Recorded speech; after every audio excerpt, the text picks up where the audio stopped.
नमस्कार। जैसा कि आप पीछे स्लाइड में देख पा रहे हैं, Patna high court computer operator की किस प्रकार से तैयारी की जाए। जैसा आप सभी लोग जानते हैं कि आज एग्जाम संपन्न हुआ है आप लोगों का 2 स्तर का, एक रिटेन और दूसरा कंप्यूटर टाइपिंग का। इन दोनों परीक्षाओं के बाद जो परिणाम आएगा वो परिणाम अंतिम रूप से कोर्ट के लिए पर्याप्त नहीं माना जाएगा। इसके बाद एक और चरण जोड़ा गया है जिसको हम लोग आम भाषा में इंटरव्यू कहते हैं। आप सभी लोग जानते हैं कि रिटेन में आप कितना भी अंक क्यों नहीं ले आए, जब तक आप इंटरव्यू में मिनिमम निर्धारित अंक को प्राप्त नहीं करते हैं तब तक आपका मेरिट लिस्ट तैयार नहीं होगा। तो जो परीक्षा आपने दे दिया है उसका अंतिम परिणाम के लिए आपको अंततः इंटरव्यू के दौर से गुजरना पड़ेगा। इंटरव्यू कोई सामान्य सी प्रक्रिया सामान्य विद्यार्थी के लिए नहीं होती है जो कभी भी इंटरव्यू नहीं फेस किया है। इंटरव्यू के लिए बहुत जरूरी है कि आप इंटरव्यू को सही ढंग से तैयार करें, क्योंकि आजकल सभी हाई कोर्ट के द्वारा एक मिनिमम मार्क्स निर्धारित कर दिया जाता है और केवल मिनिमम मार्क्स ही नहीं लाना है बल्कि उसमें हमको मेरिट लिस्ट में आना है। तो मिनिमम मार्क्स को हमको मैक्सिमम लेवल तक ले जाना है ताकि अंतिम रूप से मेरा चयन इस पद पर हो जाए। जैसा आप जानते हैं कि रिटेन के बाद जब इंटरव्यू की तैयारी की बात आती है तो अक्सर लड़कों के मन में यह धारणा होती है कि यह सामान्य सी बात होगी जिसमें सामान्य से प्रश्न पूछे जाते हैं। हम लोगों का लंबा अनुभव यह हमेशा बताता रहा है कि जब भी लड़के, चाहे वह सिविल कोर्ट का हो या पटना हाई कोर्ट का हो या बैंक का हो या एसएससी का हो, यह इसी भावना के साथ इंटरव्यू की तैयारी करने पहली बार जरूर आते हैं,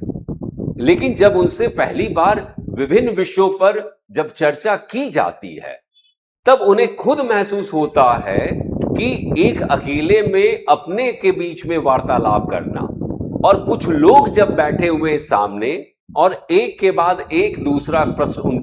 उनसे पूछा जा रहा है तब उनके प्रश्न का उत्तर देने की जो गति होती है, उसमें जो हिचकिचाहट होती है, वह उन्हें बताती है कि अगर वो तैयारी नहीं कर पाते हैं तो उनका परिणाम वास्तव में अंतिम रूप से मेरिट लिस्ट के रूप में दिखाई नहीं देता है। एक शिक्षक के रूप में आप लोगों से यह बिल्कुल अनुनय निवेदन है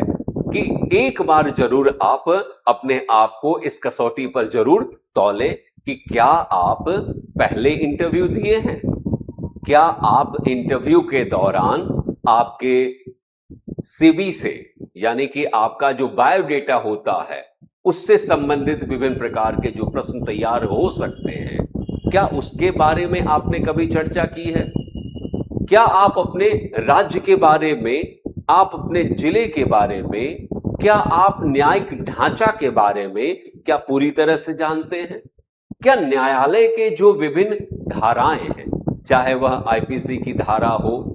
जिसका नाम बदल गया है, चाहे वह न्यायिक प्रक्रिया हो जिसके द्वारा आप सिविल या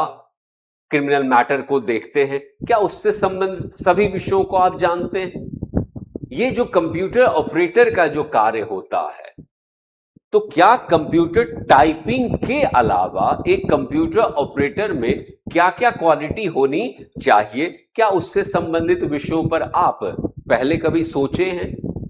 एक विद्यार्थी के रूप में सोचना, और जब आपको हम तैयारी कराते हैं तो आपको बताते हैं कि you are not a student, just think as a computer operator कि एक कार्यालय को एक कंप्यूटर ऑपरेटर से क्या क्या अपेक्षाएं हो सकती हैं और क्या आप उन अपेक्षाओं पर खरे उतर रहे हैं। यदि आपके दिमाग में जरा सा भी इफ एंड बट है तो आपको निश्चित तौर पर इंटरव्यू की तैयारी करनी चाहिए, क्योंकि इंटरव्यू में अगर आपके जो शायद आप सभी लोग जानते हैं कि 10 मार्क्स का इंटरव्यू है और 10 मार्क्स के इंटरव्यू में आपको मिनिमम 3 अंक लाने जरूरी है। मैंने सिविल कोर्ट के परीक्षाओं में वैसे बहुत सारे विद्यार्थियों से जो बाद में आए, जो कभी इंटरव्यू बैच में नहीं थे, उन्होंने कहा कि सर इंटरव्यू के दौरान मुझे महसूस हुआ कि 1-2 बार अगर हम मॉक कर लिए होते या 1-2 क्लास हम आपसे या किसी अन्य संस्था से कर लिए होते तो शायद हम बेहतर प्रदर्शन कर सकते थे। तो हम लोग निश्चित तौर पर वैसे सभी छात्र जिनको विश्वास है कि उन्हें 40 या 40 से अधिक अंक आ सकते हैं, तो वे निश्चित तौर पे इंटरव्यू की तैयारी पहले से शुरू करें और कर करके यह महसूस करें कि वास्तव में इंटरव्यू एक महत्वपूर्ण प्रक्रिया है जिसमें बिना समझे, बिना प्रैक्टिस किए यदि आप चले जाते हैं तो इतना अच्छा अवसर जो आपको ईश्वर ने दिया है उसको आप खो देते हैं। तो वास्तव में इंटरव्यू की तैयारी कैसे करें एक व्यापक प्रक्रिया है और इसमें कैसे कैसे तैयारी की जाती है या क्या क्या विषय हो सकता है, उस पर हम लोग चर्चा करने के लिए अगले शॉर्ट में मिलेंगे। तब तक के लिए have a nice day. Thank you.